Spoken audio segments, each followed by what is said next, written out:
Welcome to another G-Thentic review. Today we're taking a look at the Samsung T7 Portable SSD versus the Western Digital My Passport SSD.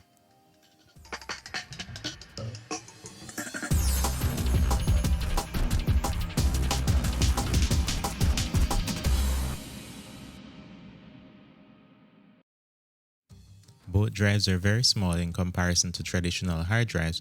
Here you can see the size comparison for yourself, comparing both the WD SSD and the Samsung Portable T7 SSD. In terms of physical differences between the two drives, I note that the WD SSD seems to be made from plastic, whereas the Samsung SSD is made from metal. Also, the WD SSD doesn't seem to have a status light on it anywhere, whereas the Samsung has a small blue light that will illuminate to let you know that the drive is receiving power, or blink to let you know that it's transferring data. While the WD SSD does have some stylistic elements on the outer case, I did notice that the build quality wasn't the best. For instance, the seams were not completely flush along the edges, and when I squeezed the drive I noticed it was creaking and moving along the seam. The problems with the WD SSD did not stop there. I installed the software that the drive came with. The drive wasn't recognized by my computer, so I unplugged the drive, rebooted my computer, uninstalled the software, rebooted once more, and then I reinstalled the software, but this time I took it from the WD website just in case the copy on the drive was corrupted. However, the drive was still not recognized by my computer. After my failed attempt at using the included software, I decided to abandon that and just stick to the built-in software that the Mac comes with. So I used this utility to format the drive. I chose APFS as I wanted to do a Blackmagic speed test, and the drive was recognized with no issues thereafter. I plugged it in, ran the speed test, and the read speeds were over 900 megabytes per second and the write speeds just over 900 as well. Things were looking a little bit better for the WD drive at this point, so I decided that I was going to copy all my footage over from my existing T5 onto the WD SSD so that I could edit from it. The copy took about 4 minutes, 5 minutes thereabout to copy the files, so not terribly slow.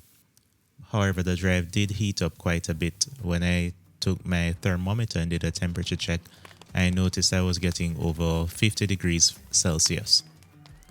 At this point, the drive became very hot to the touch, which is something I don't quite recall happening with my previous SSDs. So I decided that I was going to reconnect my previous T5 and just to copy the same data to it to see how long it would take and also if the drive would get hot. At the end of the copy, it took a little bit longer, about 6-7 minutes thereabouts, but the drive was only 40 degrees. My problems did not end there with the WD SSD, as I found that it kept randomly disconnecting and freezing, and also crashing Final Cut Pro as I was editing and corrupting my database. So at the end of the day, I ended up returning the WD SSD as it was just way too unreliable to be usable for day-to-day use. After returning the WD SSD, I picked up the Samsung T7. Doing the same transfer took about the same time, 4 to 5 minutes thereabout for 200 plus gigabytes. However, the drive itself was just warm to the touch instead of being hot. The temperature on the thermometer recorded about 40 degrees Celsius.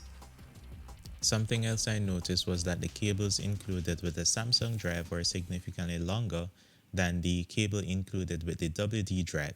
So of course, this gives you the option to place the drive in better positions when using it with a desktop or a laptop computer.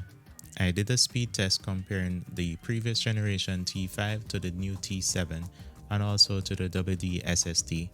The T7 was the second fastest, giving consistently 800 megabytes plus read and write, whereas the WD SSD, the My Passport, was the fastest at 900 plus consistently. It wasn't significantly faster though for you to notice it in day-to-day usage. The WD SSD was also twice as fast as the previous generation T5. Also, the new T7 is twice as fast as that drive as well, which consistently gave about 400 plus megabytes per second on the read and write speeds. However, both Samsung drives were significantly cooler to touch than the WD SSD. Point to note as well is that it doesn't matter which one of the SSDs you choose, all of them will be significantly faster than a traditional hard drive.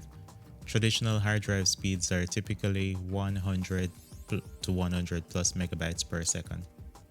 So overall, I think that if you want a drive that's reliable and works and lasts a very long time, you should get the Samsung T7. The WD SSD just has too many build quality issues with the plastic enclosure not being properly sealed, etc., and some overheating in my experience. I don't know what it's like for other people. Maybe you have different experiences with it. If you have used this drive before, please leave a comment and let me know how it's going for you. But personally, I've used the Samsung T3 and T5 drives, and I've had both those drives for many years. They still work reliably, they don't overheat, and the performance is quite good on both those drives. So I'll be keeping the Samsung T7 going forward. If there's anything else you'd like to know about the Samsung T3, T5, or T7 drives, please let me know in the comments below, as I've already returned the WD drive, so I won't be able to give you any updates on that drive. If you like this video, please go ahead and tap that like and subscribe button, share it with your friends. Thanks for watching another G10 Tech review. See you in the next one.